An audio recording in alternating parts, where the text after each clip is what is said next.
চট্টগ্রামের ফুসফুস খ্যাত সিআরবি এলাকায় হাসপাতাল স্থাপনের প্রকল্প পুনরুজ্জীবিত করার খবর ছড়িয়েছে।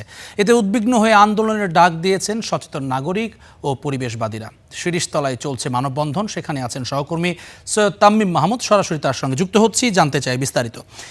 তাম্মিম, একটু জানাবেন কি অবস্থা সেখানে? এটি পুনরুজ্জীবিত করা হয়েছে, এটি অত্যন্ত আলোচিত একটি প্রকল্প, আমরা অতীতেও দেখেছি গণমাধ্যমে, এবং এর বিষয়ে পরিবেশবাদীরা বরাবরই সরব ছিলেন।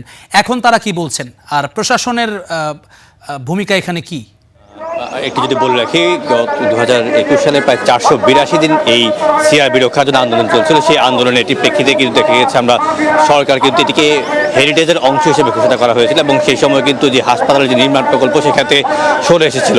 কিন্তু নতুন করে আবার কিন্তু এই হাসপাতাল যে নির্মাণ সেটি কিন্তু আবার করার যে উদ্যোগ নেওয়া হচ্ছে, এবং আজকে কিন্তু রেলমন্ত্রী এখানে একটি ভিজিট করার কথা আছে। যে তবে পরিবেশবাদীরা কিন্তু সকাল থেকে এখানে আন্দোলন করছে। তারা যেটি বলছেন যে একটি বেসরকারি হাসপাতালকে জায়গা পরিদর্শনের জন্য একজন রেলমন্ত্রী, যেমন একটি অনভিপ্রেত একটি ঘটনা, তেমনি যিনি এখন মেয়র, যিনি বর্তমানে নগরপিতা চট্টগ্রামের, তিনি কিন্তু নগরপিতা থাকার আগে এই আন্দোলনের সাথে সম্পৃক্ত করেছিলেন, এবং তিনি যেটি বলেছিলেন যে এই হাসপাতাল এখানে যেহেতু এটি চট্টগ্রামের ফুসফুস হিসেবে পরিচিত, সেই ফুসফুসকে নষ্ট করে কোনোভাবেই এখানে হাসপাতাল করতে দেওয়া হবে না। আমরা সকাল তার সাথে কথা বলেছিলাম, তিনি আজকেও এই কথা বলছেন যে গাছ কেটে নগরীকে এই সৌন্দর্য নষ্ট করে তাদের করতে দেওয়া হবে না। আমরা একটু কথা বলি যে আসলে এই আন্দোলনটা আপনি আগেও করেছিলেন, এখনো করছেন, আসলে কি বলছেন আসলে আপনারা? আমরা বলতে চাচ্ছি, সিআরবি হচ্ছে চট্টগ্রামের ফুসফুস।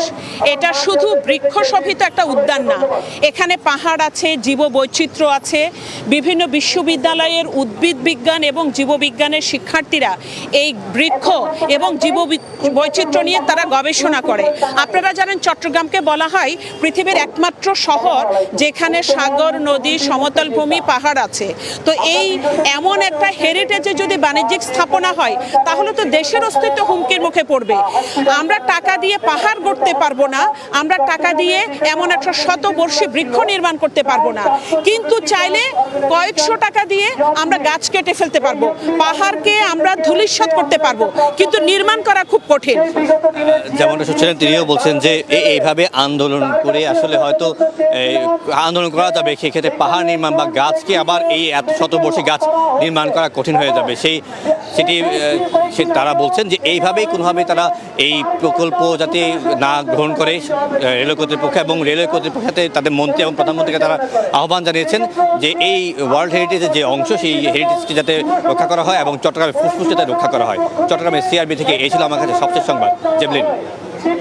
তামিম, নিঃসন্দেহে কর্তৃপক্ষ বিষয়টি নজরে নেবেন।